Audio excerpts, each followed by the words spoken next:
জয়গুরু আলোচনা প্রসঙ্গ।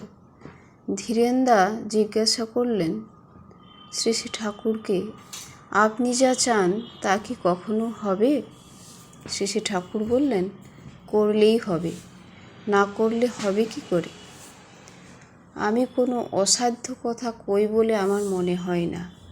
তবে মানুষকে জাগাতে গেলে জাগ্রত মানুষ চাই। মহৎ আদর্শ ও সাধু উদ্দেশ্যের জন্য নিরাশী নির্মম হয়ে সহ্য ধৈর্য অধ্যাবসায় সহকারে অতন্দ্র পরিশ্রম ও ত্যাগ স্বীকার করাটা কতকগুলি মানুষের নেশা হয়ে ওঠা চাই।